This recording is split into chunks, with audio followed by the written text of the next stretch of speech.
रक्षा मंत्री राजनाथ सिंह ने पाकिस्तान से बातचीत और पीओके को लेकर बड़ा बयान दिया है। सीआईआई के सम्मेलन में रक्षा मंत्री ने कहा कि पाकिस्तान से अब बात होगी तो सिर्फ पीओके और आतंकवाद पर बात होगी। रक्षा मंत्री ने तमाम बातें की। दोनों को रीडिजाइन और रीडिफाइन किया है। हमने पाकिस्तान के साथ अपने इंगेजमेंट और स्कोप ऑफ डायलॉग को रिकैलिब्रेट किया है। अब जब भी बात होगी केवल आतंकवाद पर बात होगी, पीओके पर बात होगी और किसी दूसरे मुद्दे पर पाकिस्तान के साथ बात नहीं होगी।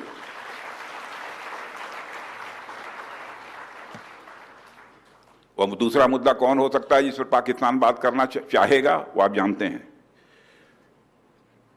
साथियों, मैं मानता हूं कि आज पाक ऑक्युपाइड कश्मीर के लोग हमारे अपने हैं। आप मानते हैं ना? पाक ऑक्युपाइड कश्मीर के लोग वो हमारे अपने हैं, हमारे परिवार का हिस्सा हैं।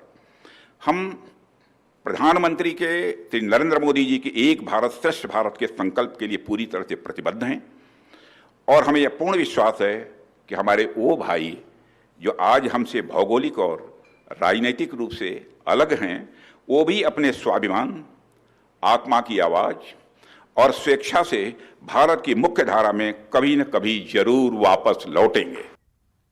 और सीआईए के सम्मेलन में ही रक्षा मंत्री राजनाथ सिंह ने यह भी कहा कि राष्ट्रीय सुरक्षा के लिए मेक इन इंडिया को बेहद अहम बता रहा हूं। उन्होंने साथ ही कहा कि ऑपरेशन सिंदूर में मेक इन इंडिया की क्षमता दिखी। सिक्योरिटी में मेक इन इंडिया एक इसेंशियल कंपोनेंट है। यदि हमारे पास यह क्षमता नहीं होती तो भारत की सेनाएं पाकिस्तान के निचले हिस्से से लेकर पीओके तक, पाकिस्तान के निचले हिस्से से लेकर पीओके तक आतंकवाद के खिलाफ इतनी प्रभावी कार्रवाई नहीं कर पाती। साथियों, आतंकवाद का कारोबार चलाना कास्ट इफेक्टिव नहीं है, बल्कि उसकी एक भारी कीमत अदा करनी पड़ सकती है। इसका अंदाजा आज पाकिस्तान को हो चुका है। फिर से मैं दोहराना चाहूंगा, आतंकवाद का कारोबार चलाना कास्ट इफेक्टिव नहीं है, बल्कि उसकी एक भारी कीमत अदा करनी पड़ सकती है। इसका अनुमान आज पाकिस्तान को हो चुका है। और सीआईए के सम्मेलन में air chief marshal Amanpreet Singh ने ऑपरेशन सिंदूर को वायुसेना को लेकर बड़ा बयान दिया। एयर चीफ मार्शल ने कहा कि एयर पावर के बिना हर ऑपरेशन अधूरा है। ये ऑपरेशन सिंदूर से साबित हो चुका है। उन्होंने कहा कि हर मिशन की रीढ़ एयर पावर है। साथ ही उन्होंने ये भी कहा कि ये युद्ध पूरे देश ने जीता है। युद्ध कौशल और वायुसेना की मजबूती की बात कहते हुए उन्होंने एयर मार्शल चीफ ने कहा कि हमें इस मंत्र को मानना चाहिए कि प्राण जाए पर वचन न जाए। वहीं अपने बारे में उन्होंने कहा कि कमिटमेंट करने के बाद मैं अपनी भी नहीं सुनता। सुनिए। I think that is something that we have to do. That एक बारी जो हमने कमिट किया है फिर मैं अपने आप की भी नहीं सुनता, है ना, वो वाले। I think that is something that we have to do. That एक बारी जो हमने कमिट किया है फिर मैं अपने आप की भी नहीं सुनता, है ना, वो वाले। I think that is something that we have to do. That एक बारी जो हमने कमिट किया है फिर मैं अपने आप की भी नहीं सुनता, है ना, वो वाले। और अब बात करेंगे कश्मीर में आतंकियों के खिलाफ चल रहे ऑपरेशन से जुड़ी बड़ी खबर की। शोपियां में सुरक्षा बलों को आतंकी के खिलाफ बड़ी कामयाबी मिली है। सुरक्षा बलों ने 2 आतंकियों को गिरफ्तार किया है, जिनके पास से घातक हथियार और गोला बारूद बरामद हुआ है। गिरफ्तार किए गए आतंकियों के नाम उजैर अहमद भट्ट और इरफान बशीर है। सेना, सीआरपीएफ और जम्मू कश्मीर पुलिस की टीम ने सर्च ऑपरेशन के बाद दोनों को इमाम साहिब इलाके से गिरफ्तार किया है। इनके पास से 2 AK-56 rifle, 4 magazine, 2 hand grenade और 102 कारतूस बरामद किए गए। पकड़े गए दोनों आतंकी शोपियां के जैनपुरा इलाके के रहने वाले।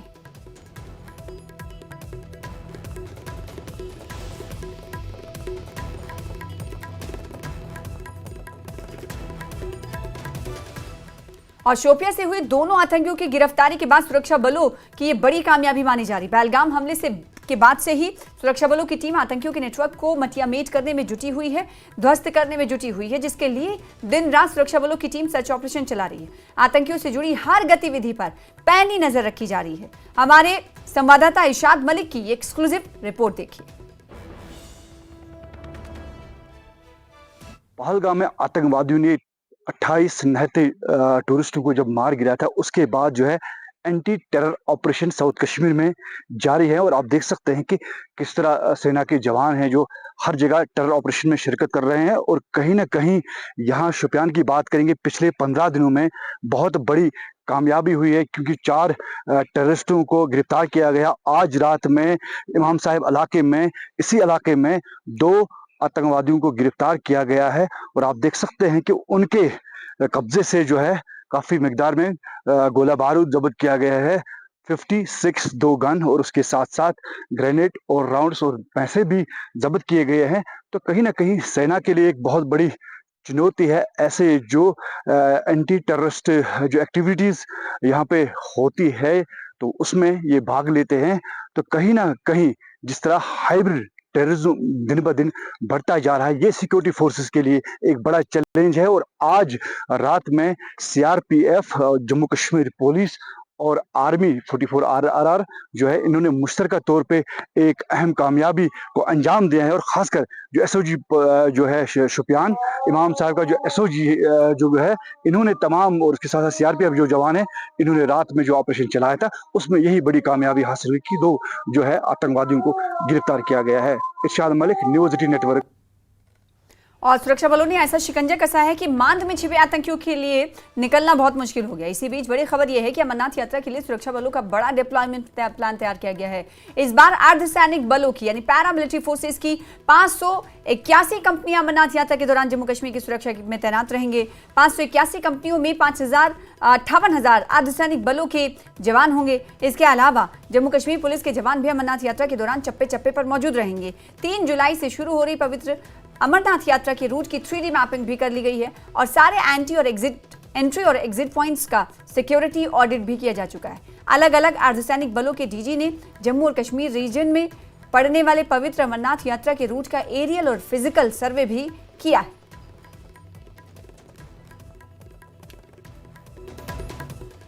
तो वहीं जम्मू कश्मीर की सुरक्षा व्यवस्था को और मजबूत बनाने के लिए गृह मंत्री अमित शाह आज से 2 दिन के दौरे पर जम्मू पहुंचेंगे। शाम 7:15 बजे जम्मू पहुंचने के बाद गृह मंत्री राजभवन जाएंगे और राजभवन में 8:30 बजे से लेकर रात 10 बजे तक सुरक्षा व्यवस्था की समीक्षा बैठक करेंगे। इस बैठक में अमरनाथ यात्रा की सुरक्षा को लेकर भी चर्चा होगी। गृह मंत्री आज रात जम्मू राजभवन में रुकेंगे और कल पुंछ जाकर पाक गोलीबारी से प्रभावितों से मुलाकात करेंगे, पीड़ितों से मुलाकात करेंगे। तो अमित शाह का जम्मू कश्मीर का 2 रोज़ा दौरा है। 29 मई से आज से शुरू हो रहा। राजभवन में रात्रि विश्राम होगा। जम्मू से पुंछ के लिए रवाना होंगे कल।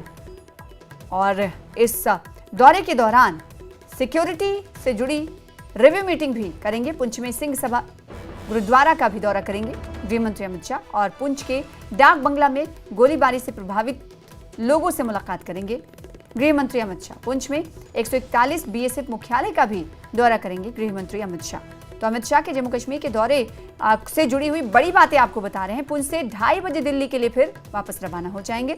7:15 पर आज जम्मू पहुंचेंगे केंद्रीय गृह मंत्री अमित शाह। ये 2 रोजा दौरा है। फिर 8:30 बजे से 10 बजे रात तक सुरक्षा समीक्षा की बैठक होगी। जम्मू में ये बैठक होगी और फिर आज रात यानी 29 तारीख आज रात राजभवन में ही रात्रि विश्राम होगा। फिर उसके बाद 30 मई को जम्मू से पुंछ के लिए रवाना होंगे केंद्रीय गृह मंत्री अमित शाह और फिर पुंछ में सिंह सभा गुरुद्वारा का दौरा करेंगे। ये वो गुरुद्वारा है जिसे पाकिस्तान ने अपनी गोलीबारी करते हुए निशाना बनाया था। फिर पुंछ के डाक बंगला में भी गोलीबारी से जो प्रभावित लोग हैं उनसे मुलाकात करेंगे केंद्रीय गृह मंत्री अमित शाह और साथ ही साथ बीएसएफ के 141 मुख्यालय का भी हेडक्वार्टर का भी दौरा करेंगे केंद्रीय गृह मंत्री अमित शाह और पुंछ से फिर